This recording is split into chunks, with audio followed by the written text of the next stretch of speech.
Bonsoir, ça me fait plaisir d'être ici. Avant de passer la parole à notre invité, je vais vous donner un petit peu de contexte. D'accord ? Il y a beaucoup de gens qui ne croient pas vraiment à ces technologies, c'est trop avant-gardiste, c'est trop ci, c'est trop ça, que ce soit des fois des personnes de nos générations, même parfois des jeunes. Il faut remettre un peu de contexte là-dedans. Si on regarde l'histoire du monde, et c'est toujours intéressant de s'y pencher, on a toujours essayé de trouver un moyen de divertir les populations et surtout les masses de population. Je suis un petit peu dur dans ce que je dis ça, mais c'est vrai. Ça a commencé par les jeux du cirque, puis après la guerre plus proche de nous, on a eu la radio, le cinéma, la télé, quelque chose qui a démarré il y a une trentaine d'années où peu de gens y croyaient à l'époque, le web, puis les réseaux sociaux. Et en fait, on va vous expliquer comment le métavers est en train de s'inscrire dans la suite en fait, logique de ces mouvements. La deuxième chose, c'est un outil, sans vous en dire trop, de storytelling. C'est un outil de storytelling dans ce que nous on appelle dans notre jargon le Web 3. Alors, pour schématiser très très simplement, Web 1, c'était la première phase. C'était unidirectionnel, c'est-à-dire que c'était les marques qui parlaient aux clients. C'est une brochure en ligne, si vous voulez. Puis après, il y a eu le Web 2. Le Web 2, ça a commencé par les forums, etc., pour finir sur les réseaux sociaux, c'est-à-dire un web d'échange, donc forums, blogs, et puis réseaux sociaux. Le Web 3, on rentre dans une nouvelle dimension. D'abord, on rentre dans un monde qui est plus contextuel et qui est beaucoup plus décentralisé. La décentralisation, Michael vous en parlera aussi tout à l'heure, c'est quelque chose qui est très très important parce que ça va être la possibilité pour les gens de posséder leurs données et de ne pas forcément les donner aux GAFA, c'est-à-dire Google, Amazon, Facebook et compagnie. Donc ce soir, grâce à notre invité, vous allez entrer dans ce monde du Web3 grâce à son expérience, dont une qui va aborder, ce n'est pas un sujet de vente, donc il va aborder le sujet du métavers dans sa globalité, mais il fait partie, il est un des leaders d'un projet qui s'appelle Chiku, qui est un métavers qui a démarré avec des idées et qui a été fondé en Suisse. Alors, ça utilise toute une craquée de gens internationaux, mais c'est quand même intéressant de voir qu'en Suisse et a fortiori en Suisse romande, ce genre de projet peut démarrer. Donc, je vous invite à applaudir Michael pour son entrée en scène.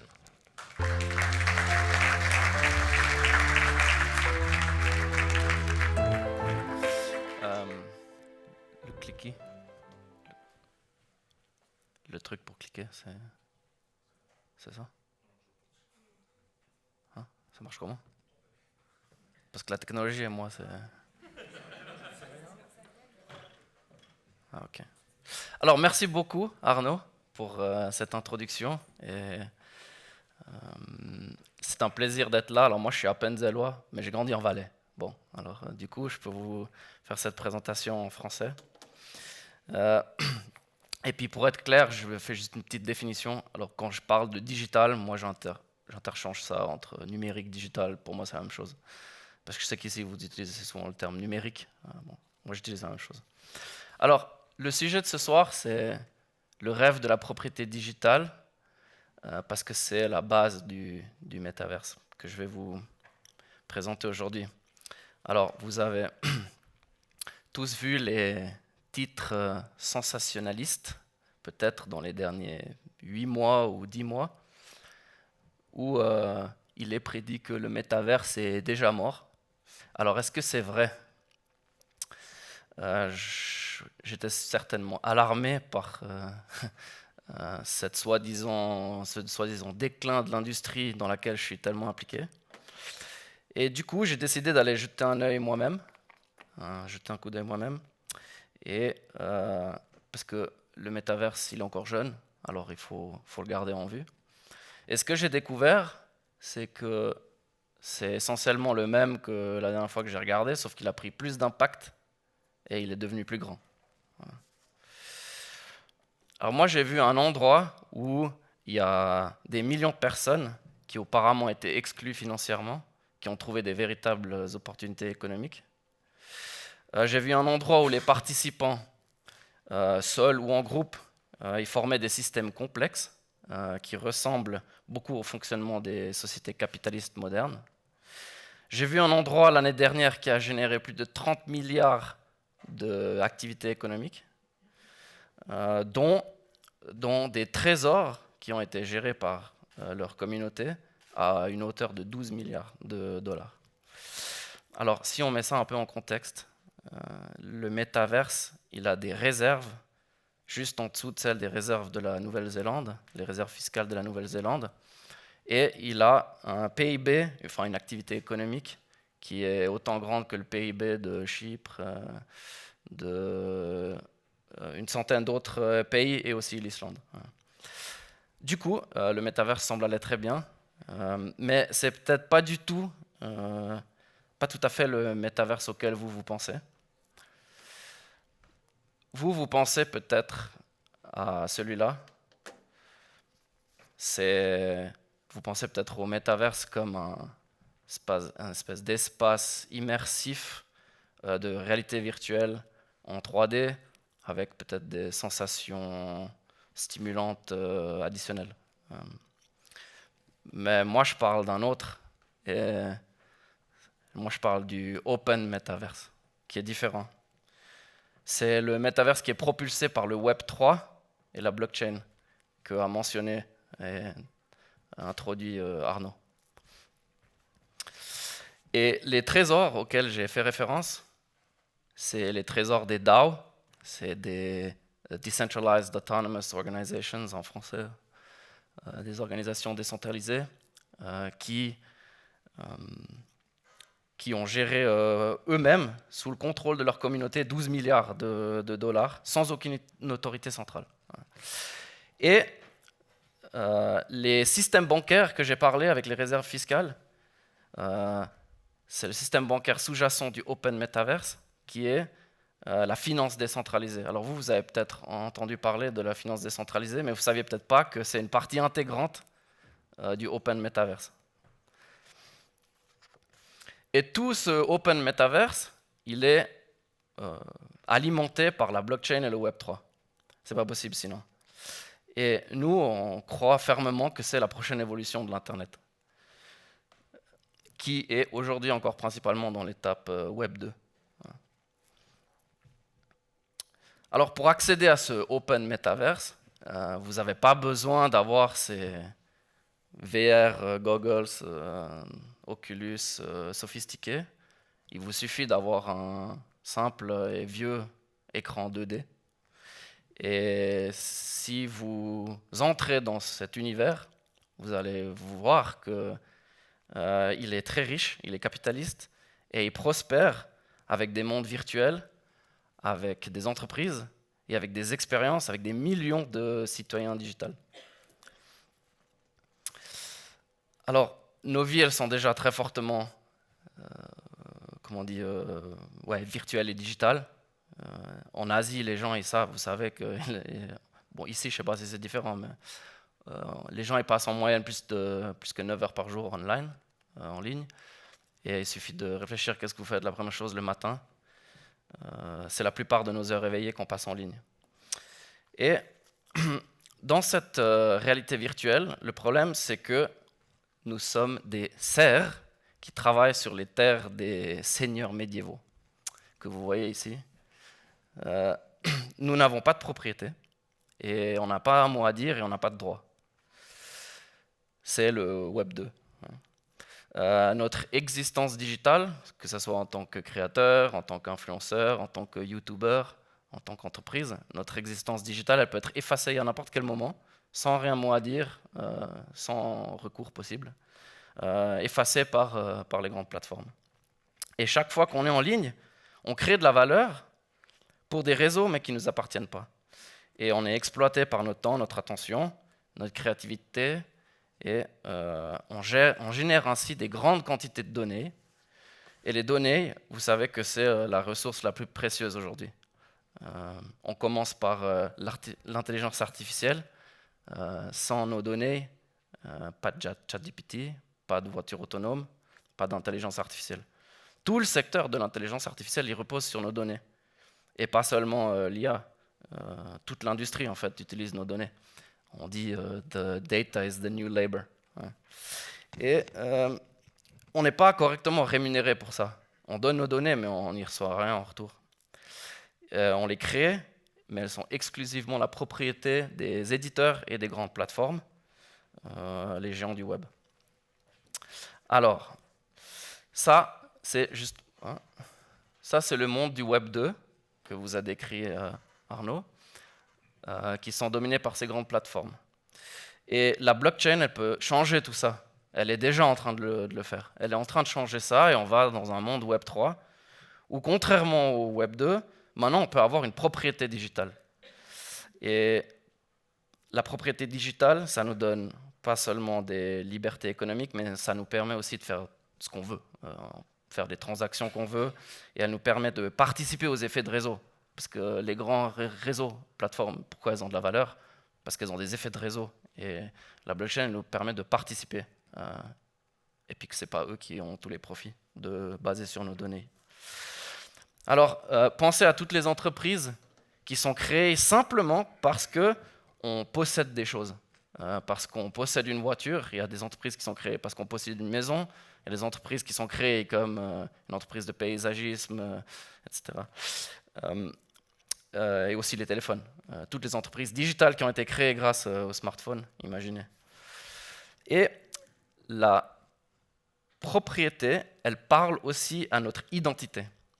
On achète des choses principalement parce que qu'est-ce que ça signifie pour nous. Ouais. L'expression de soi, la propriété des choses comme la mode, les bijoux et même les NFT. Du coup, beaucoup de gens ils ont de mal à comprendre, ils ont du mal à comprendre le Web3 et les NFT parce qu'ils voient les prix des choses. Puis ils se disent, ouais, mais comment c'est possible qu'un Bored Ape comme ça coûte 50 000 francs et puis qu'il est plus valeureux qu'un Birkin bag qui vaut, je sais pas, 20 000, 30 000, peut-être aussi 50 000. Comment ça se fait qu'il est plus valeureux que celui-là? Et la raison, c'est parce que les gens, ils n'achètent pas le Birkin bag pour mettre des choses dedans.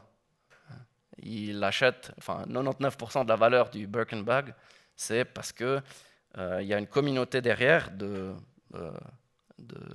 gens qui adorent les Birkin bags. Donc la valeur, elle est soutenue par la communauté des amoureux des sacs de Birkin, qui les trouvent désirables et précieux.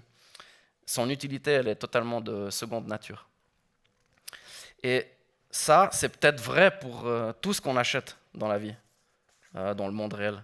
Donc posséder l'histoire, posséder une partie de la culture, faire partie de la communauté, qui fait partie de notre identité, c'est pour ça qu'on achète des choses.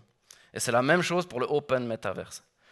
La propriété, l'identité, la culture et la communauté, elles sont plus importantes comme considération que l'utilité des choses. Voilà.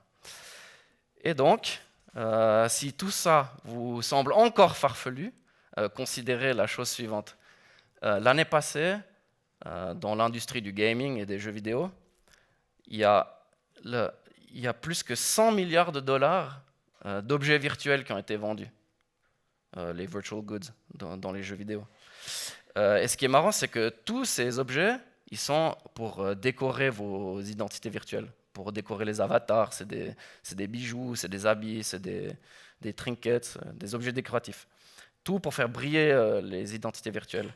Et puis si, je ne sais pas si vous avez sûrement tous des enfants, vous verrez que souvent les enfants ils demandent pour Noël des cadeaux pour acheter des biens virtuels dans leurs jeux vidéo. Donc tout ça c'est vrai. Et le problème c'est que ça fait 100 milliards de biens en location qu'on ne possède pas quand on les achète. Et ça peut changer avec les NFT et la blockchain et le Web3, parce que maintenant on peut posséder ces biens virtuels et puis les prendre d'un monde à l'autre. Et c'est pareil pour les terrains, peut-être une entreprise d'immobilier ou une entreprise de paysagisme. Ici maintenant on peut posséder des terrains virtuels et on a la propriété, le droit grâce au NFT et la blockchain. Alors imaginez que chaque fois que vous participez, que vous faites un post sur Instagram, que maintenant vous allez être rémunéré pour votre valeur ajoutée au réseau. Donc en fait, il faut penser un peu au Open Metaverse comme la construction de nouvelles économies nouvelles sociétés qui sont sur une base de solides droits de propriété digitale grâce à la blockchain. Et ça nous offre des nouvelles opportunités parce que du coup, on peut s'éloigner d'un monde de shareholder capitalism. Je ne sais pas comment on dit ça en français. Le capitalisme des shareholders que vous connaissez dans une banque, vers quelque chose de beaucoup plus inclusif, un stakeholder capitalism, où les gens ils peuvent tous participer et devenir propriétaires. Et ça, c'est pour moi la vraie signification de la tokenisation et du Web3. Et c'est ça la signification du Open Metaverse. Donc, la tokenisation, elle peut du coup aussi être le meilleur moyen pour protéger les droits intellectuels. Elle peut résoudre la provenance de nos propriétés, par exemple une montre ou bien un certificat digital, la provenance des données, imaginez les médias, les sources, et elle peut protéger nos droits. Et dans ce futur Web3, que tout le monde développe et tout le monde participe, tout le monde peut gagner et posséder une part de ces capitaux. Du coup, toutes les données qu'on génère aujourd'hui, elles devraient nous rapporter un revenu, et ça c'est possible avec des NFT, la blockchain et le Web3. Et du coup, on reçoit aussi tous les avantages qui viennent avec le droit de la propriété. Et c'est pour ça que souvent, le Web3 c'est décrit comme l'Internet de la propriété. Et on sait que la propriété c'est important parce qu'il y a une corrélation très forte entre les pays qui ont des forts droits de propriété et la richesse et la prospérité. Si on regarde tous les pays comme le Canada, les États-Unis et la Suisse, on a des solides droits de propriété pour les avocats qu'il y a ici aussi. Vous savez que c'est ça qui amène l'entrepreneuriat, l'innovation, par rapport aux pays qui ont très peu de droits de propriété, puis qui ont tendance à avoir un faible PIB et du coup être aussi plus pauvres. Donc les pays qui ont des droits de propriété solides, ils ont plus de liberté et les droits de la propriété digitale, ils peuvent nous donner une nouvelle forme de capitalisme plus inclusif. Voilà. Sans renoncer à l'innovation et l'entrepreneuriat, c'est ça qui est bien. Et si vous n'êtes pas... Alors, juste pour dire, ça c'est déjà le cas aujourd'hui, avec le Web3 qui existe. Par exemple, l'année passée, il y a eu 24 milliards de dollars de ventes de NFT, et plus que 2/3 c'est revenu aux créateurs et distribué à la communauté. Alors que dans le Web 2, par exemple Spotify, eux, ils donnent que 1/3 aux créateurs. Donc ça se manifeste déjà aujourd'hui. Et pour finir, George Washington, ça résume bien, la liberté et les droits de propriété, lui il n'a pas dit digital, mais les droits de propriété digitale sont inséparables. Vous ne pouvez pas avoir l'un sans l'autre. Merci.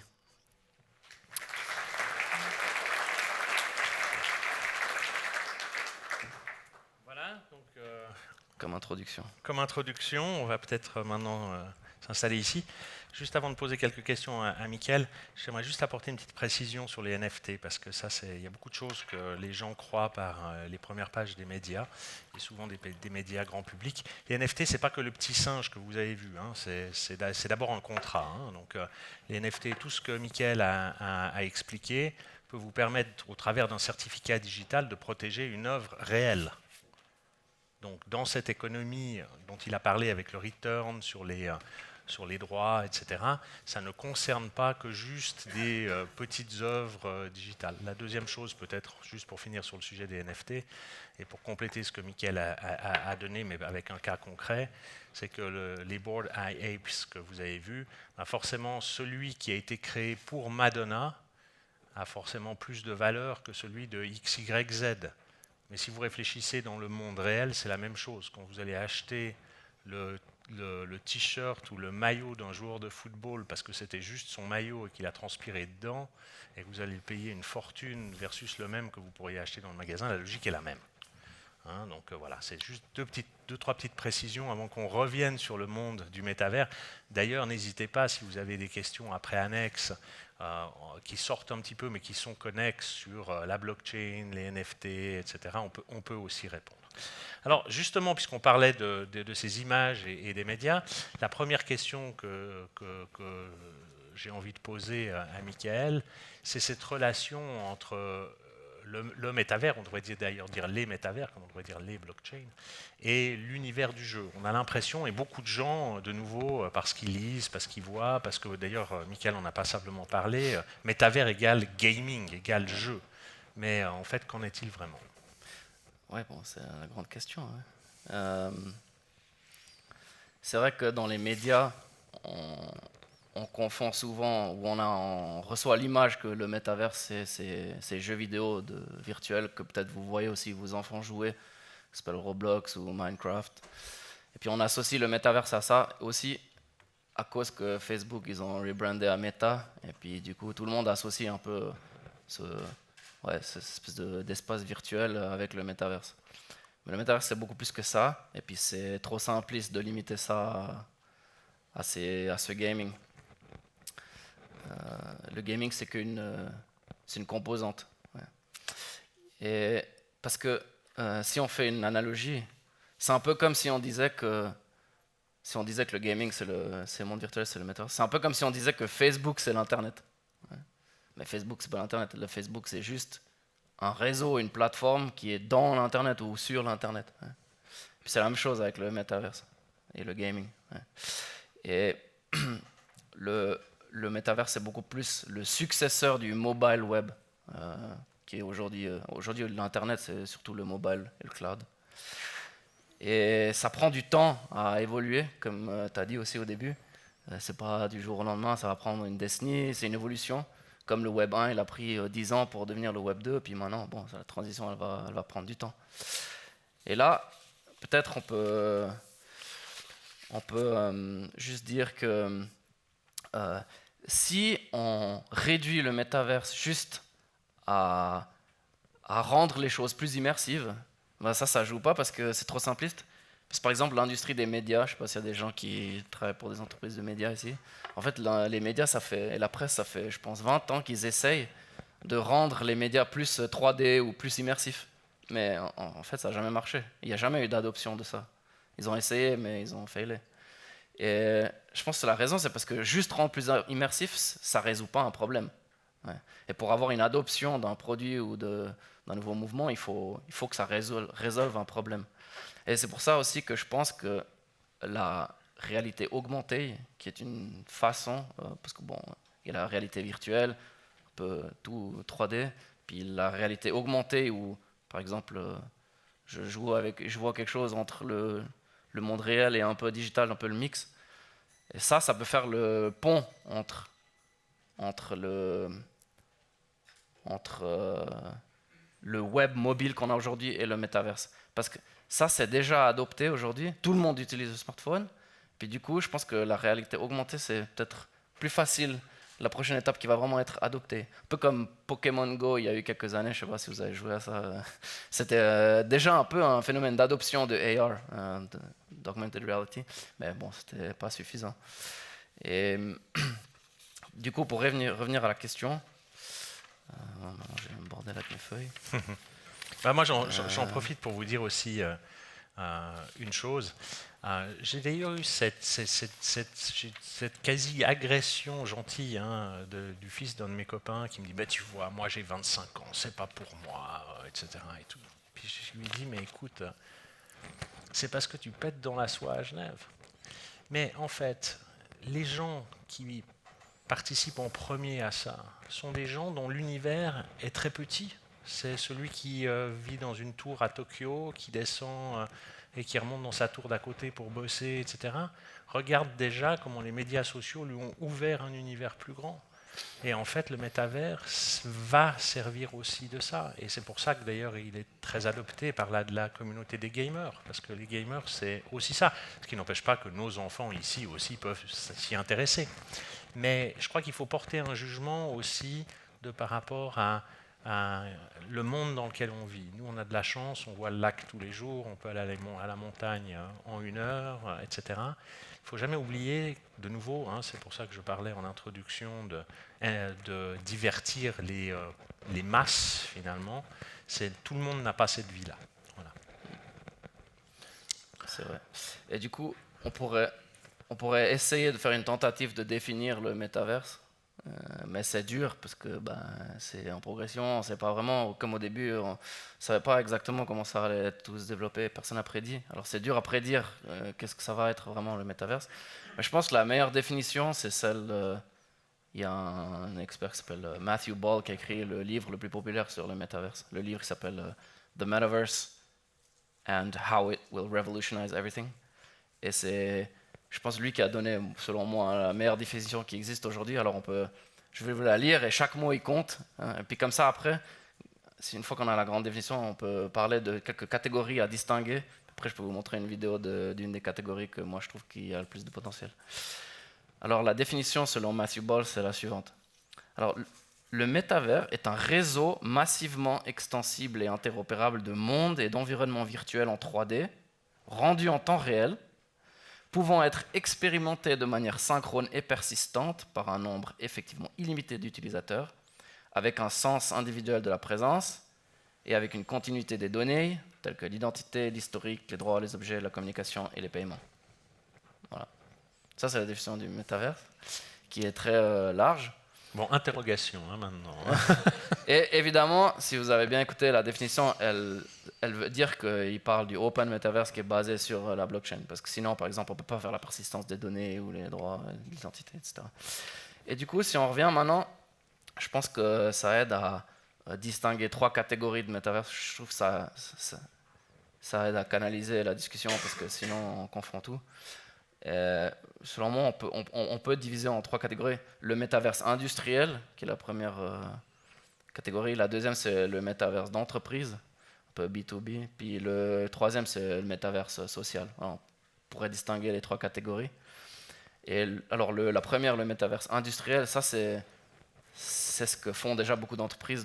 C'est pas forcément basé sur la blockchain. On parle beaucoup de ces digital twins, où on essaie de répliquer par exemple une fabrique pour produire des machines, et puis après on réplique le processus, comme ça on peut l'optimiser dans un monde 3D, ouais, un digital twin. Ça c'est des applications qui sont évidentes pour les grandes entreprises. Ou bien pour faire l'apprentissage de comment utiliser les machines avec le 3D, ouais. Ou faire de la maintenance en remote, par exemple. Alors ça c'est le métaverse industriel, ça s'applique principalement pour les grandes industries. Après, le métaverse d'entreprise, la deuxième catégorie, je pense que c'est celle où que Meta et Microsoft essaient de pousser. Maintenant, c'est simplement la suite de Zoom et de MS Teams. Au lieu d'avoir des calls en 2D, après on a des espaces de collaboration beaucoup plus immersifs en 3D. Donc un peu ces applications d'entreprise pour le New Work, ou je ne sais pas comment vous les appelez. Ça, c'est la deuxième catégorie. Puis la troisième, c'est celle que moi je trouve la plus intéressante. Et puis c'est celle qui touche et impacte tout le monde. C'est pour ça qu'on va peut-être après se concentrer sur celle-là. C'est le Metaverse social, ouais, qui est celui pour les jeux, les divertissements, les événements live streaming, les live concerts, les modes, la fashion, le luxe, l'éducation, les musées, les galeries. Enfin, on peut un peu imaginer tout ce qu'on veut. Et ça, c'est celle qui impacte tout le monde parce que déjà tous vos enfants ils grandissent là-dedans. Et puis c'est celle qui a un grand impact sur le comportement de tout le monde au quotidien. Tout comme à l'époque, personne ne savait que tout le monde allait passer maintenant tout le temps comme ça. C'est des comportements qu'on n'avait pas prévus. Et puis je pense que le métavers social, ça va avoir un impact aussi sur le comportement des gens dans 5 à 10 ans. Ouais. Bon, moi j'avais envie de revenir un peu sur le sujet, puisque Mickaël a parlé de Open Metaverse et puis de cette relation avec les GAFA. Donc je rappelle pour mémoire Google, Apple, Facebook et Amazon. Et bon, tu as abordé le sujet en disant, mais très haut, de très haut, de dire ça pourrait nous libérer en fait quelque part du joug des GAFA. Est-ce qu'on peut revenir un petit peu là-dessus et que tu précises un peu les choses parce que je pense que c'est un sujet important. Oui. Alors bon, comme présenté dans mon référent au début, si on a tous nos données qui sont basées sur une blockchain, on peut posséder ces données et puis c'est nous qui sommes en contrôle de ces données et puis c'est pas Facebook ou Meta qui est en contrôle. Et du coup, la question c'est ok, mais comment on pourrait faire pour totalement se libérer de ces GAFA?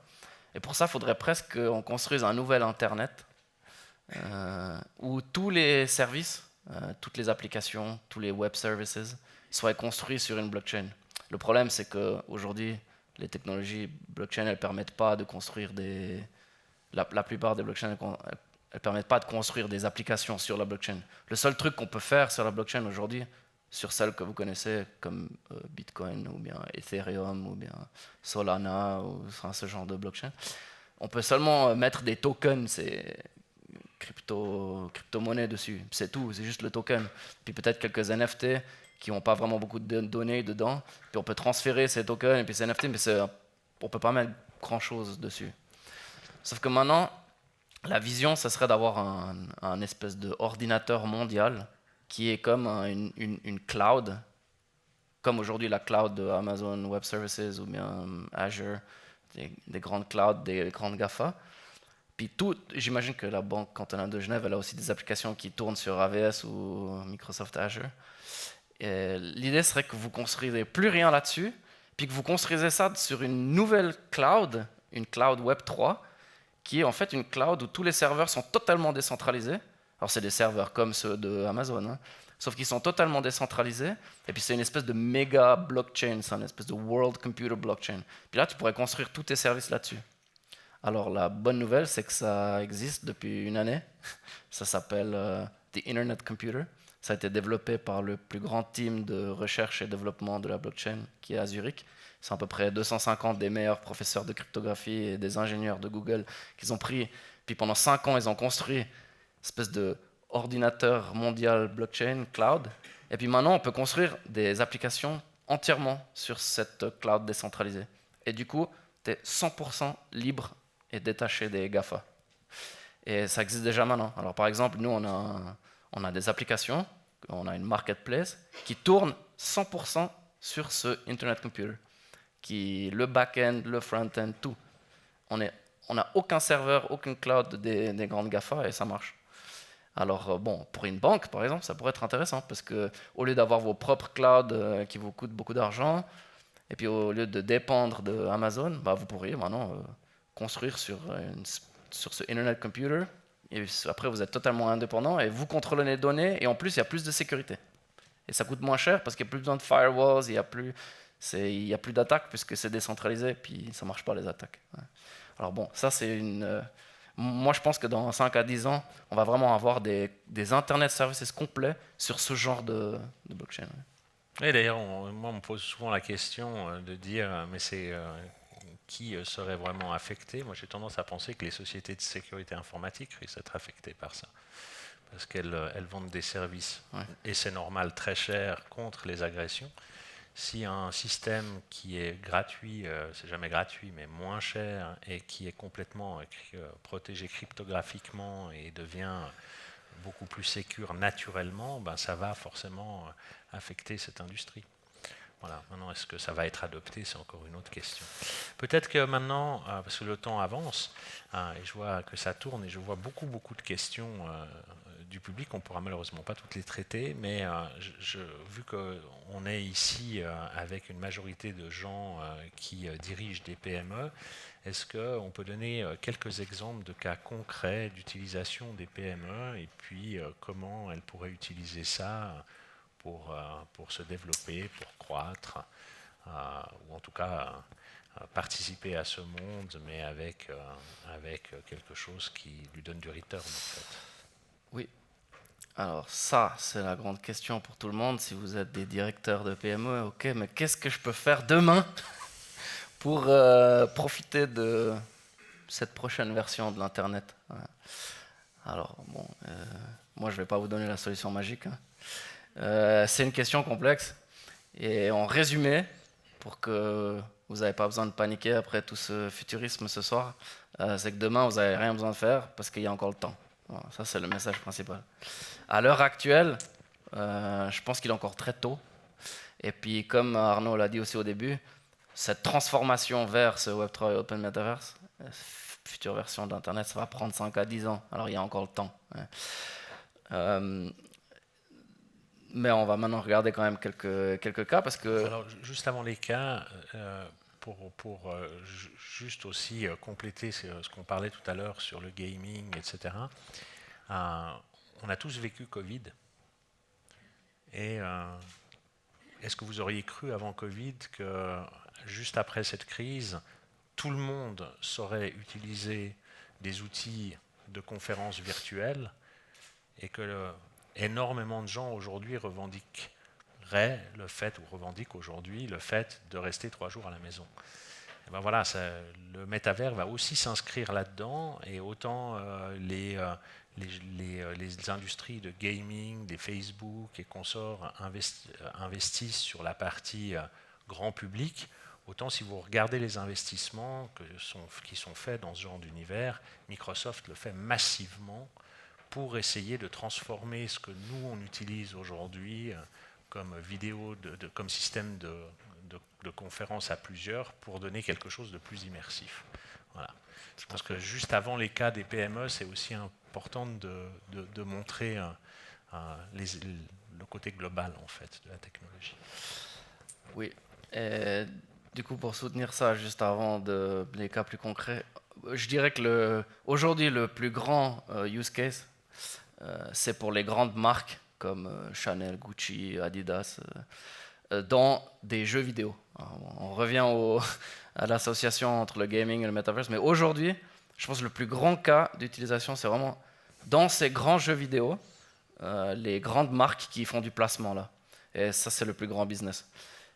Et la raison, c'est simple, c'est parce que dans ces grands jeux, alors il y en a 3, hein, c'est Roblox, Minecraft et Fortnite, que vos enfants y jouent peut-être, ou que vous-même vous jouez, c'est fait pour tous les âges.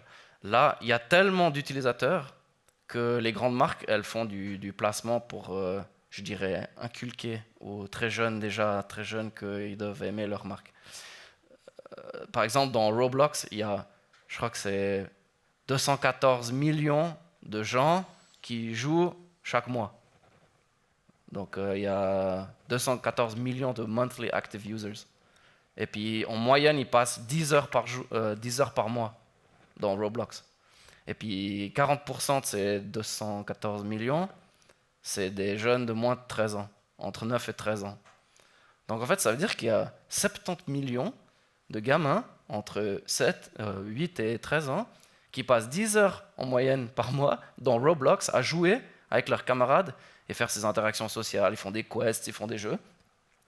Et du coup, les grandes marques, elles payent pour se positionner là, pour que, évidemment, le jeune à 9 ans, il sait déjà que Chanel, c'est cool.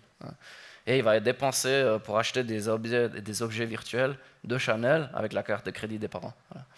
Du coup, ça, c'est le plus grand business, je pense, aujourd'hui du Metaverse. Et après, du social Metaverse. Après, on a parlé des cas d'usage pour l'industrie et l'entreprise, mais ça, j'ai moins envie de rentrer dedans. Alors bon, maintenant, prenons quelques exemples. L'urbanisme, je pense que la planification d'une ville, c'est quand même vachement moins cher. C'est moins cher si on fait une planification dans une version d'un modèle digital twin d'abord, puis on simule tout, y compris les interactions des gens. On peut même demander, la ville de Genève, elle peut demander aux habitants de Genève d'aller dans ce monde virtuel de Genève, interagir pour après voir où c'est que les flux des passagers ils sont, où c'est qu'il y a des problèmes, où c'est qu'il y a le plus d'interactions, qu'est-ce qui intéresse les gens. Vous pouvez même faire des polls, comment on dit, des sondages. Donc ça, c'est très interactif et c'est un cas d'usage, je pense, pour ce genre de métaverse, de monde virtuel pour une ville, par exemple. Après, les agriculteurs, ils peuvent beaucoup simuler le yield optimization, le rendement dans ce genre de monde virtuel. Après, les chirurgiens, ils peuvent s'entraîner à distance pour l'éducation. Chaque entreprise, chaque PME, elle fait du recrutement. Dans le recrutement, c'est au lieu d'avoir simplement des emails et puis des vidéo calls, vous pourrez organiser une journée porte ouverte recrutement dans un espace collaboratif où après vous avez les différents stands, en fait comme une messe de recrutement mais dans un monde virtuel. Puis après vous pouvez avoir vos gens en remote qui viennent avec leur avatar, vous pouvez leur faire des interviews. C'est des exemples que chaque entreprise peut utiliser. Voilà, quelques... Après, Maintenant, ce qu'il faut bien voir aussi, c'est la relation qui peut exister entre cet univers digital et le monde réel, hein. Je pense que le taux d'adoption va beaucoup passer par ces projets dits hybrides, en fait, hein. Si on pense à un décorateur ou un paysagiste, ou etc., d'amener leurs clients voir ce que ça donne vraiment concret, un petit peu, alors vous allez me dire, ils peuvent le faire en 3D sur un computer, etc. Mais là, le métavers, ça va donner les mêmes possibilités, mais sans avoir besoin de se déplacer, de pouvoir consulter ça à distance et depuis beaucoup plus loin, de pouvoir interagir en direct avec, etc. Donc voilà, il va y avoir des milliers, des millions de cas d'usage. Pensons juste que le taux d'adoption va passer par probablement d'abord, on ne parle pas de l'univers du gaming et tout ça qui est autre chose, mais si on se ramène à une PME, pensez comment vous pouvez étendre ou utiliser cette technologie, puisque ça reste une technologie, par rapport à des choses que vous faites déjà, et comment vous pouvez l'améliorer, l'expand. Et voilà, je pense que c'est une bonne façon d'essayer d'aborder ce genre de choses, c'est de voir comment une technologie peut améliorer quelque chose que vous faites déjà, ou le faire légèrement différemment, ou de façon complémentaire. oui, ça c'est parfait euh, pour dire, en gros, quand vous êtes une marque, par exemple, il y a 3 façons dont vous pouvez faire un levier de croissance. Ouais. Vous pouvez utiliser le Open Metaverse pour un levier de croissance. Il n'y a que 3 choses que vous pouvez faire. Soit vous utilisez une espèce de monde virtuel comme ça, où il y a déjà beaucoup d'utilisateurs, comme nouveau channel d'acquisition de nouveaux clients. Ouais. Vous utilisez ça pour avoir des nouveaux clients. Ça, c'est la première façon que vous pouvez utiliser. La deuxième façon, c'est vous prenez les clients que vous avez déjà, et puis grâce à un truc métaverse, réalité virtuelle, vous créez une nouvelle expérience pour ces clients. Ça, c'est la deuxième façon. Et la troisième façon, c'est si vous arrivez à créer une expérience qui est plus sticky, où les gens ils restent plus longtemps qu'ailleurs, peut-être, si vous êtes un e-commerce shop, peut-être en 2D, les gens ils restent 10 minutes en moyenne, mais si vous le faites en 3D, peut-être ils restent 20 minutes en moyenne. Donc une expérience plus sticky, ou une expérience où les gens, il y a plus de conversion rate, où ils achètent plus souvent, où ils ont tendance à plus acheter vite que sur une autre channel. C'est les 3 façons dont on peut utiliser ce genre de monde, si on est une marque ou e-commerce ou comme ça. Bon, alors moi j'avais préparé une dernière question, mais Michael y a déjà répondu. C'était est-ce qu'il y a une pression temporelle ou pas? C'est-à-dire est-ce que c'est urgent d'adopter ce genre de technologie? Je crois qu'on est les deux d'accord sur le fait que non. Le Web 1, le Web 2 nous ont appris ça aussi, hein. Il y a, comme dans toujours, les early adopters, les gens qui démarrent. Il n'y a pas de trophée à démarrer. En revanche, ce qu'il faut faire, c'est pas passer à côté. Donc, si on pouvait donner aujourd'hui juste un conseil, et d'ailleurs, bravo d'être ici, c'est de s'y intéresser, hein, parce que ça va prendre du temps. Ça va d'abord être adopté par des geeks.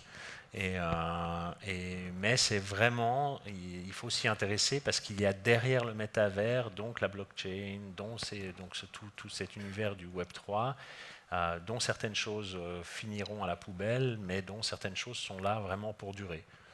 Voilà. Oui. Donc si tu es d'accord, on va peut-être passer à quelques questions du public. Je ne sais même pas si je vais pouvoir toutes les voir, parce qu'à un moment ça bloque, l'écran ne va pas plus loin et je vois qu'il y a des questions qui dépassent. Merci de toutes ces questions. La première question qui est tombée, dans l'ordre d'ailleurs, on ne va peut-être pas les traiter toutes dans l'ordre, et on ne pourra d'ailleurs pas toutes les traiter, mais qui est vraiment d'actualité, c'est quelle est la place de l'IA, Ouais. donc de l'intelligence artificielle, dans le métavers. Ouais. Alors, l'IA, c'est ce qui va permettre à l'adoption, comment dire, à accélérer l'adoption du Open Metaverse. Puis la raison, c'est pour moi, 2 raisons. La première, c'est que grâce à l'intelligence artificielle, en particulier celle qui s'appelle Generative AI, ça permet de créer ces mondes sans devoir les faire soi-même. Ouais. Donc, je ne sais pas si vous avez peut-être déjà vu ces vidéos YouTube où s'utilise du Generative AI, puis vous pouvez décrire en texte un espace virtuel que vous voulez. Alors j'écris, alors je veux une salle d'opéra avec quelques images d'artistes célèbres au mur. Après je veux un bar à gauche, puis après je veux encore telle ou telle sorte de plante, et puis je veux un espace de collaboration vers la gauche, et puis je veux que tout ça, ça soit beaucoup moins de lumière, ou j'en sais rien. Et puis après, le IA, il crée le monde virtuel en 3D tout lui-même. Et puis ça correspond très bien à ce que j'ai décrit dans le texte. Donc il n'y a plus besoin d'engager des ingénieurs, des designers qui pendant des jours et des jours construisent ces mondes, mais l'IA elle fait tout en une seconde. Et du coup ça va créer le contenu de ces mondes virtuels, qui va massivement accélérer grâce à ça. Alors d'ailleurs, si je peux me permettre juste un partage d'expérience, c'est pas juste un conseil, mais un partage d'expérience, parce que dans mes aventures entrepreneuriales, j'ai eu aussi des agences, qu'elles soient digitales ou pas. On apprend à faire des briefings dans les agences. Et des fois, on se cassait la tête avec nos clients et à essayer de leur apprendre à faire des bons briefings. Si vous voulez profiter de ce genre de technologie, simplement apprenez à faire un bon briefing. Si votre briefing est bon, la technologie va vous rendre quelque chose d'incroyable. Si vous ne savez pas briefer cette technologie, vous allez être complètement déçu. Mais ce n'est pas des briefings technologiques, c'est juste un briefing de quel est le contexte, quels sont les éléments clés, qu'est-ce que vous attendez, quel est l'objectif, vraiment ces éléments clés. Et si vous apprenez à faire un bon briefing, vous aurez un grand retour de ces technologies. Je vais peut-être jumper sur une autre question, parce que ça veut dire qu'on n'a pas été assez clair, c'est y a-t-il différents mondes à choisir, différents standards de métavers, et sont-ils en concurrence? Ah oui. Alors déjà de 1, il n'y a qu'un metaverse, comme il n'y a qu'un Internet, c'est l'Internet, puis c'est le métavers. Il n'y a pas différentes metaverses, c'est juste le métavers. Après, il y a différents mondes et différentes plateformes, tout comme dans le Web 2, il y a différentes plateformes, différents réseaux sociaux. Et oui, je ne pense pas qu'il va y avoir une plateforme ou un monde virtuel qui va dominer tout, un peu comme Meta, enfin, Facebook essaye de faire avec leur Horizon Worlds. Quand on écoute Mark Zuckerberg, on a l'impression que son truc, ça va être le nouveau. Il y a tout qui va être chez lui, évidemment, c'est ce qu'il veut. Mais moi, je pense pas. Je pense que ça va être très multi-plateforme. Tout comme aujourd'hui, c'est aussi multi-plateforme entre Instagram, entre toutes les WhatsApp. C'est pas une seule plateforme. La différence, c'est qu'aujourd'hui, dans le Web 2, il y a différentes plateformes, mais elles sont toutes possédées par 2-3 géants. Et je pense que pour le Open Metaverse, il faut qu'il y ait différentes plateformes qui soient vraiment indépendantes et pas. Et le challenge, c'est l'interopérabilité. Parce que ce qu'on veut, c'est que quand vous avez une propriété digitale, qui est souvent un NFT, un certificat ou un objet virtuel, vous voulez l'amener d'un monde à l'autre, puisque ça sera un multimonde. Et le problème, c'est qu'il n'y a pas encore aujourd'hui de standard technologique qui permet d'amener vraiment un objet virtuel d'un monde à l'autre. Ça n'existe pas encore. Mais il y a évidemment tout le monde est en train de travailler dessus. Ouais. Ouais, alors aussi, petite note en plus, parallèle avec la blockchain. Alors la blockchain, c'est une technologie, hein, c'est une technologie, mais en revanche, il existe des blockchains. D'accord. Ça, on pourra revenir sur le sujet si ça vous intéresse, ce qui est différent un peu du métavers. Puisque on est tous invités ce soir par une banque, il y a une question qui a été posée, d'ailleurs il y en a plusieurs qui sont un petit peu en relation, mais il y en a une qui a été posée, qui est de dire, est-ce que tout ça, ça n'a pas été créé pour des raisons spéculatives, en fait? Ça, c'est une très bonne question. Alors, non, la blockchain, à la base, c'était pas créé pour des raisons spéculatives, ça, j'en suis convaincu. Parce que ça fait depuis, je pense, les années début 80 que les premiers professeurs de cryptographie, qui sont des mathématiciens et des cryptographes, dans les universités comme l'ETH à Zurich, chez IBM, ils faisaient de la recherche sur la cryptographie. Et puis eux, c'est sûr qu'ils n'avaient pas des intentions spéculatives. Donc je pense que la blockchain, elle a été inventée comme vraiment technologie pour décentraliser le digital. Et puis après, Ouais, à cause que la première application c'était Bitcoin. Ouais, bah après évidemment, parce que c'est dans la nature des humains que tout le monde a envie de spéculer. C'est la nature de l'homme, c'est pour ça que ça marche les marchés financiers. Bah forcément que ça a, au début, les early adopters, c'était les spéculateurs. Et puis du coup, au début, il y a eu toutes ces, enfin maintenant il y a toujours, mais il y a eu beaucoup de spéculation. Et puis c'est ça, malheureusement, je crois que c'est toi qui m'as raconté ça tout à l'heure, ouais, que malheureusement, ben, beaucoup de gens ils associent la blockchain avec ces crypto-monnaies très spéculatives. Mais il faut vraiment distinguer. La blockchain, c'est une technologie qui va être sous-jacent à beaucoup de choses dans le monde. Et puis les crypto-monnaies, c'est autre chose. Ouais. Ouais, et puis faut vraiment distinguer, alors c'est peut-être du jargon un peu technique, mais ce qu'on appelle les layers, les couches, layer 1, layer 2, layer 3. Les layer 1, c'est vraiment ces technologies. Et la crypto qui est liée, ou les tokens qui sont liés à ces layers de base, il faut les voir comme on aurait vu il y a 30 ans investir dans Microsoft ou Apple, ou etc., parce qu'ils avaient des systèmes des operating systems, et bien sûr toute une partie a disparu aujourd'hui, mais certains sont devenus des géants. Donc voilà. Alors que le layer 2, c'est la couche des applications. Alors là, on a des millions de gens qui vont développer des applications. On peut le faire depuis le fond de garage. Donc après, parce qu'il y a une question qui tombe sur dans quoi il faudrait investir. Alors personne n'a la boule de cristal et c'est surtout pas un conseil financier. Mais je dirais que statistiquement, si on a quelques acteurs qui sont sur les couches de base versus énormément d'acteurs en dessus, ben, je pense que vous verrez assez vite où il y a plus de risques et où il y en a moins si on dispatche. Maintenant, il y a une question qui est posée qui dit, face à ces enjeux de propriété et de liberté sur le métavers, peut-on croire à l'autogestion et à la responsabilité communautaire? Dans le cas contraire, quels cadres réglementaires et législatifs sont envisagés? Oh, ouais. Bon, en gros, la question c'est est-ce que les DAO ça marche? Est-ce que les Decentralized Autonomous Organizations, est-ce que ça marche? Ouais. Alors aujourd'hui, ça marche pas très bien encore. Parce que je pense que. Enfin, il y a des exemples de DAOs qui marchent. Finalement, c'est une organisation décentralisée de gens. Donc il y a une communauté, chacun il a sa part. Et puis sa part, c'est en général un token ou un NFT ou quelque chose qui lui donne du voting power. Et puis c'est totalement décentralisé, il n'y a personne qui est en contrôle, c'est vraiment la communauté qui est en contrôle. Puis en général, il y a des règles. Hein. Et puis après, la communauté, elle décide de choses. Hein. Et ça marche dans quelques cas, mais je pense que c'est encore un peu l'expérimentation. Il n'y en a pas encore beaucoup aujourd'hui qui sont plus sophistiqués que juste un WhatsApp groupe avec des gens qui votent selon le nombre de tokens qu'ils ont. C'est pas encore si développé. Moi, je suis convaincu que dans 10 ans, il y en aura beaucoup qui ont beaucoup de pouvoir. Moi, je suis convaincu de pareil, mais c'est vrai que pour le moment, l'accessibilité est compliquée.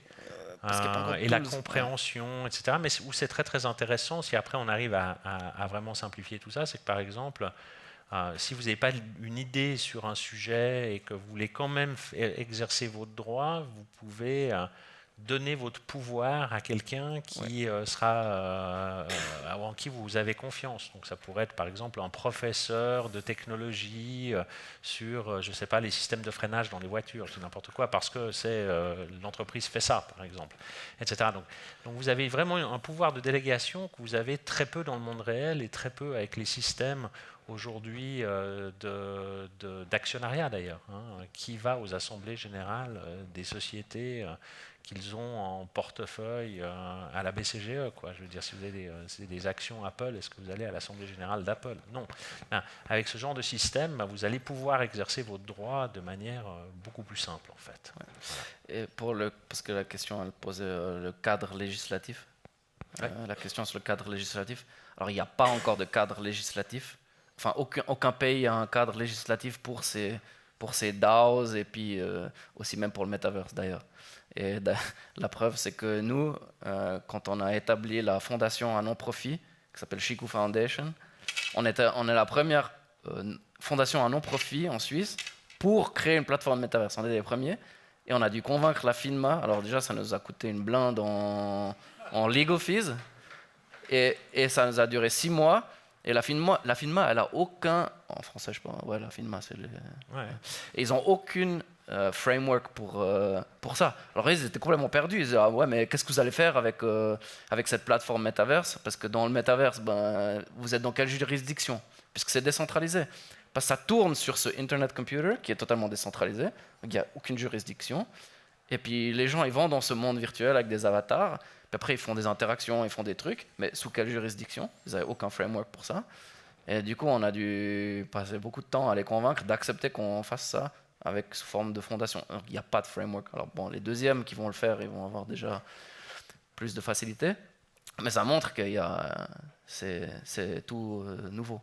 Il y a une question parce que c'est un sujet très important de nos jours, c'est la responsabilité sociale des entreprises. Et dans quelle mesure le métavers apporterait des solutions ou au contraire des problèmes, hein, puisque évidemment tous ces univers virtuels sont associés à la consommation d'énergie, matières premières, inégalités sociales face à la technologie, etc. Donc qu'est-ce qu'on peut dire par rapport à la responsabilité sociale des entreprises ? Ouais, mais pour moi, il y a deux questions là, différentes. Une, c'est est-ce que le metaverse est sustainable? Ouais. Et puis la deuxième question, c'est est-ce que les entreprises, mais quelles entreprises? Est-ce que les entreprises sont responsabilité sociale? Alors, bon, on va faire. La première question, c'est est-ce que c'est sustainable? Alors, je sais pas. Mais je pense que créer un monde virtuel comme ça, c'est pas moins sustainable. Enfin, créer un monde open metaverse, c'est pas moins sustainable que créer des jeux vidéo ou créer n'importe quelle application internet. Finalement, ça utilise juste des serveurs puis des connexions internet comme n'importe quel service internet.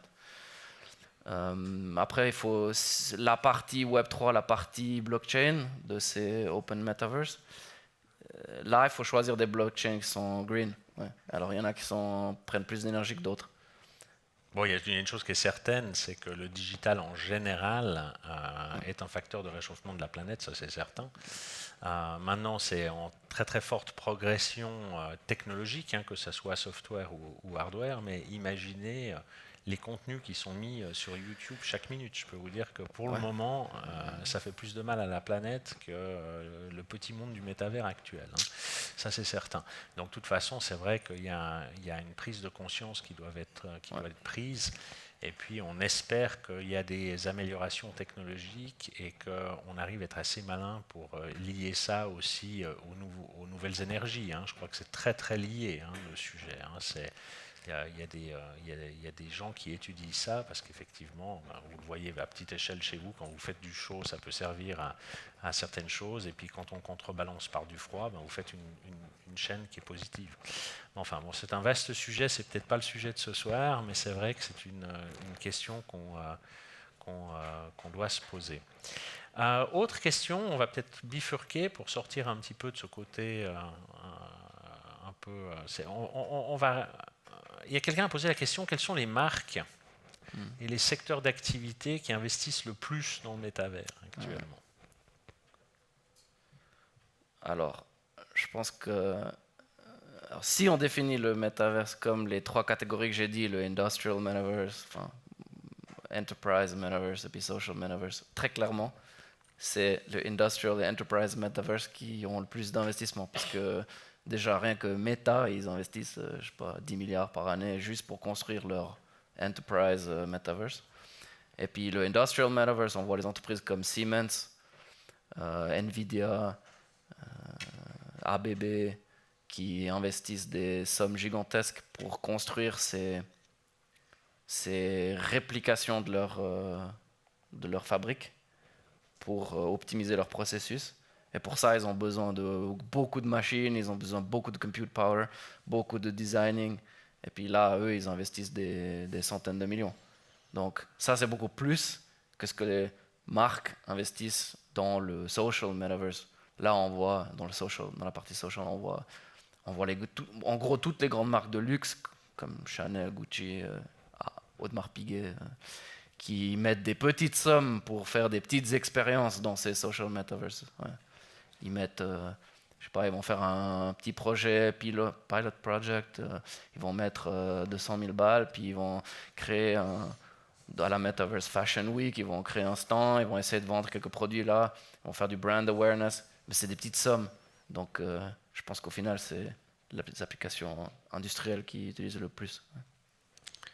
Je vais juste revenir parce que comme je vois les questions apparaître au fur et à mesure, c'est assez intéressant de voir aussi que dans certaines questions, il y a des réponses à d'autres questions. Donc si on revenait sur la question de Corporate Social Responsibility, quelqu'un a posé la question, est-ce que ça va nous aider dans la transition écologique, mais tout en donnant des réponses, en disant la formation, le fait de voyager depuis chez soi, de ne pas prendre quelque part l'avion inutilement, ou ce genre de choses.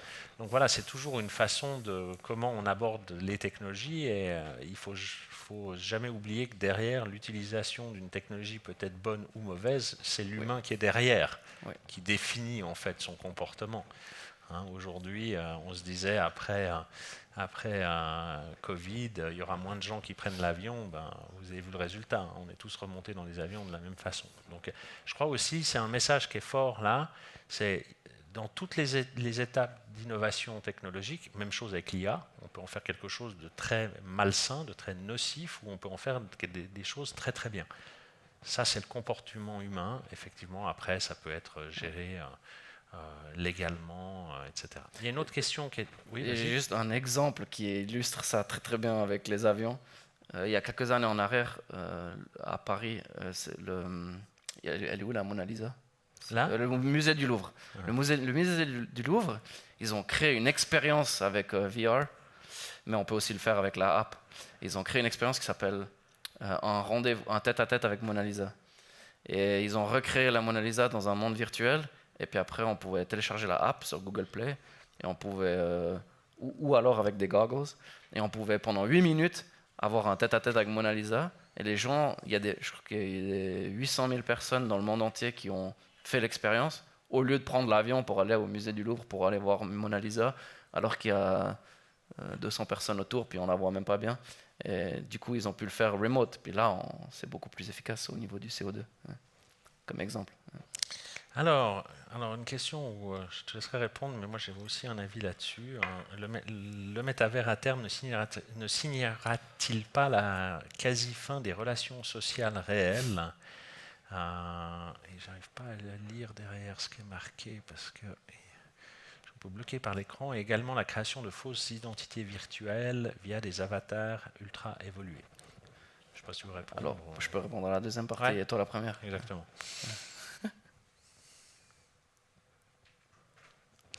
C'est moi qui commence, pardon.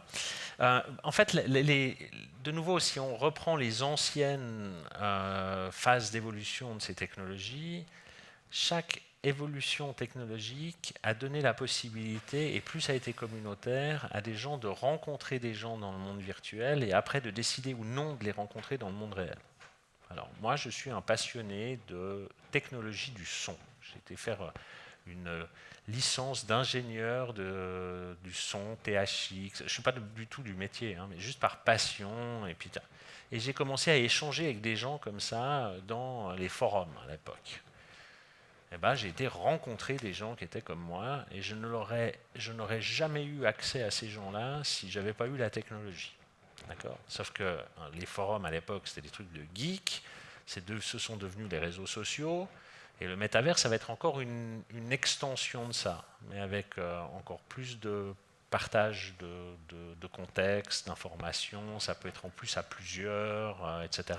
Imaginez juste un peu votre système de conférence vidéo que vous utilisez professionnellement en 3D avec plusieurs personnes en train d'interagir, etc. Ou je sais pas, vous êtes passionné, moi je ne le suis pas, mais de poker, et puis vous êtes assis à table en train de jouer avec les uns plutôt que d'être devant un computer avec des cartes qui tombent comme ça, etc.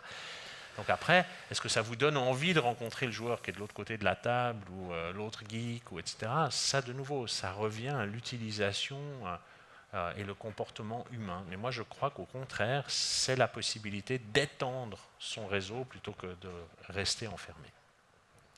Et donc la deuxième partie, c'est sujet hyper important. Oui, avatar et identité numérique, identité virtuelle. Oui. Alors, quand on est dans un jeu, puis que les gens ils ont des avatars, puis ils jouent un peu, bon, on s'en fout. Mais si maintenant vous êtes une banque, ou bien une assurance, et puis que vous voulez créer un guichet en 3D dans un de ces mondes virtuels où il y a du monde. Puis après, les gens ils viennent avec leur avatar, puis ils vont au guichet de la BCGE pour ouvrir un compte bancaire ou faire n'importe quelle transaction. Bah, vous devez vérifier l'identité des avatars. Comment vous faites? Parce que le métaverse est indépendant des juridictions. Et puis chaque pays il a des lois différentes. Bah, comment vous faites? Et là, la solution, elle existe technologiquement, c'est juste qu'elle n'a pas jamais vraiment été encore adoptée. Alors je suis sûr que vous avez déjà entendu, ça s'appelle Zero Knowledge Proofs. Ouais. C'est une façon cryptographique d'encrypter les données. Ça marche qu'avec blockchain. Ou après, c'est celui qui possède ces données qui peut choisir quelle partie je montre à quelqu'un. Et je peux prouver que je suis qui je suis, mais sans montrer les données. Et ça, c'est pour le médical aussi. Je pense que si une fois les gouvernements ils décident d'accepter ça, parce que la technologie elle serait déjà là, pour nos passeports médicaux. Vous avez un passeport médical, c'est un wallet digital qui marche à base de Zero Knowledge Proofs. Vous pouvez aller montrer à un médecin pour prouver que vous avez tel certificat de vaccination, mais sans donner les données, il ne voit rien, mais il sait que c'est vrai. Et puis ça marche grâce à ces technologies. Du coup, avec l'avatar, ça pourrait être pareil pour la banque. La personne, elle vient et elle peut montrer qu'elle est qui elle est, mais sans montrer les données. Et puis, du coup, ton avatar, il devient comme une identité avec tes données, mais c'est privé, et puis c'est moi qui suis en contrôle. Ça existe, mais juste que ça n'a pas vraiment été adopté, mais je ne sais pas pourquoi. Ouais. Mais c'est un vaste sujet, l'identité numérique, hein, parce que c'est aussi une question de standardisation aussi. Hein, c'est-à-dire que pour que ça soit adopté massivement, il faut qu'il y ait un passeport qui serve un peu à tout, parce que si vous devez vous retrouver avec 18 passeports, 18 technologies, 18 façons de se connecter, voilà, je ne sais pas si vous avez plusieurs comptes bancaires, mais je pense que probablement tout le monde ici a plusieurs comptes bancaires, puis c'est l'enfer parce qu'on a trois banques, trois systèmes pour se connecter, quoi. Donc c'est le même enjeu. Là, j'ai lié deux questions parce qu'elles vont un petit peu, je trouve, ensemble. En tout cas, elles sont intéressantes, je pense, comme ça. C'est quelqu'un pose la question, quel est l'intérêt de détenir un terrain virtuel? Et puis quelqu'un d'autre dit, mais au fond, qui entretient tout ça? En fait, hein, c'est vrai que c'est une question qui revenait aussi dans le Web 2, etc. C'est finalement, ça coûte de l'argent tout ça. Qui paye et comment c'est entretenu et par qui. Voilà. Ouais. Mais d'abord peut-être l'intérêt du terrain virtuel. Bon, pourquoi des terrains virtuels, ils ont de la valeur? C'est vraiment la même histoire que le Birkin Bag, et puis les Bored Ape NFT. Et puis pourquoi ton terrain il a plus de valeur quand c'est au centre de Manhattan plutôt que à Colombey-Murat où j'ai grandi. Alors, c'est simplement parce que location. Donc si vous êtes dans une plateforme, dans un monde virtuel où il y a beaucoup de trafic, beaucoup de demandes, et puis qu'il faut acheter du terrain pour pouvoir construire son truc, puis que les gens y viennent, bah, ceux qui sont au central, ils ont plus de valeur, forcément. C'est simplement l'offre et la demande. Et puis si le terrain virtuel il est à côté de celui de Snoop Dogg, ben, il a encore plus de valeur.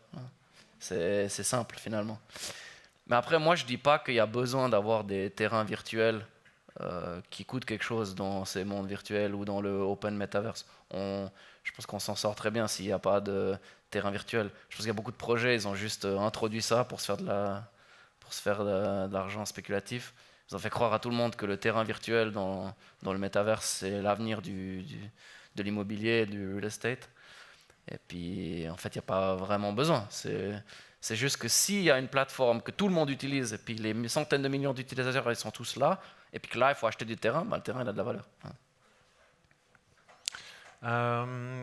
Quelqu'un pose la question sur la propriété digitale et le risque, en fait, par rapport au hacking, à la perte de données. Voilà, et qui, d'après cette personne, pose la question, est-ce que ça ne pourrait pas ralentir l'adoption? Voilà. Bah, je pense que ça ralentit beaucoup l'adoption, parce que beaucoup de gens, ils ont acheté ces NFT qui coûtent très cher, ils se sont fait hacker, ils ont perdu leur Bored Ape qui valait, je sais pas, 500 000 comprends, ouais, ça arrive. Parce que il faut aujourd'hui, les technologies elles sont nouvelles. Alors les apps, elles sont pas encore très user-friendly, et c'est pas encore très développé. Alors du coup, les hackers, ils ont encore des backdoors, mais je pense qu'avec le temps, ça va devenir de plus en plus sûr. Et puis les gens, ils savent pas forcément utiliser non plus, puis ils tombent souvent piège au social engineering. Il y a des gens qui disent ah ouais, il faut updater votre app, et puis après ils partagent l'écran, puis c'est déjà fini. Et ils vous ont fauché vos objets digitaux. Alors, moi je suis convaincu qu'avec le temps, la sécurité elle va être de plus en plus avancée, puis après ce sera plus un problème. C'est juste que maintenant c'est encore tôt, puis parce qu'en principe, si c'est bien construit avec la blockchain, c'est unhackable. D'ailleurs, sur le Internet Computer, c'est en fait c'est unhackable. Bon, il y a d'ailleurs une chose qu'il faut comprendre, hein. Tout à l'heure, on parlait de ces fameux Layer 1. Il y a toujours le pour et le contre, hein. Aujourd'hui, Bitcoin est la technologie slash crypto la plus consommatrice en termes d'énergie, mais c'est incontestablement aujourd'hui la plus sûre technologiquement face à ce genre de choses. Oui. D'accord ? Donc voilà, donc à un moment il faut aussi apprendre, et comme toujours dans ces évolutions technologiques, il faut qu'il y ait des choses qui se passent mal pour pouvoir mieux apprendre, en fait, et pour pouvoir comparer. D'accord ? Parce que c'est très très facile de dire ouais mais Bitcoin on critique, mais au jour d'aujourd'hui ça reste la technologie la moins hackable de toutes. Oui. Hein, parce que dans son architecture même c'est la plus sûre. Donc voilà, voilà, on est dans un monde émergent, hein, en termes de technologie, et bien évidemment on prend plus de risques probablement en adoptant ce genre de choses, surtout si on le regarde d'un point de vue financier. Après, ne jamais oublier que tout ça, ce sont des technologies.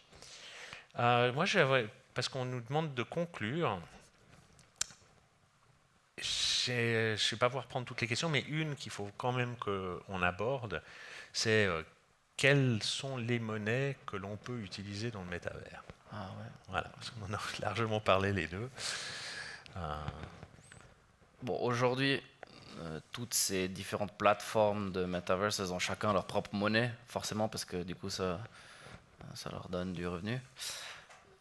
Sauf qu'avec le temps, tout le monde est en train de faire un truc qui s'appelle multi-chain. Ça veut dire que dans un monde virtuel, on va pouvoir se login avec un crypto wallet, avec un porte-monnaie digital.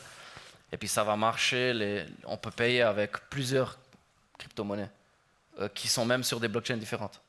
Donc on peut payer avec Ethereum, on peut payer avec Bitcoin, on peut payer avec Solana. Et c'est juste qu'il faut que les plateformes, elles adoptent et elles intègrent ces différentes blockchains. Voilà. Oui, j'ajouterais même que vous pouvez mettre une couche d'interface qui crée en fait la possibilité d'utiliser des monnaies réelles qui sont converties en monnaie crypto pour être utilisées. Moi, on me consulte encore beaucoup pour les évolutions de technologie, les entreprises, etc. Et beaucoup aussi qui sont dans celles innovantes. Je leur donne à toutes le même conseil. Je leur dis, travailler sur un bridge entre les deux, donc entre le monde réel et ce monde virtuel. Et par exemple, l'exemple de la monnaie, c'est un bon exemple. Faites qu'il y ait une possibilité de payer en ce qu'on appelle monnaie fiat, donc monnaie traditionnelle. Et puis, expliquez aux gens qu'au travers de votre plateforme, il y a une possibilité de s'éduquer, de se former. Donc, par exemple, si vous avez un système de reward, donnez la possibilité d'avoir le reward en crypto ou de l'avoir en monnaie réelle. Et en fait, je pense que les entreprises qui vont performer, parce que c'est toute une question de faire grandir sa communauté, ses clients, etc., c'est celles qui non seulement vont faciliter l'accès, mais vont aider les gens à passer le cap. Voilà. Alors je ne sais pas si ça fait, en tout cas pour moi, c'est un petit peu une conclusion, puisqu'on demandait de conclure, et peut-être pour toi de conclure aussi. Oui, pour moi, le message il est clair, c'est faut suivre, il faut explorer en tant qu'entreprise, en tant que PME, explorer, faites des petits trucs, C'est clair, vous avez tous un budget.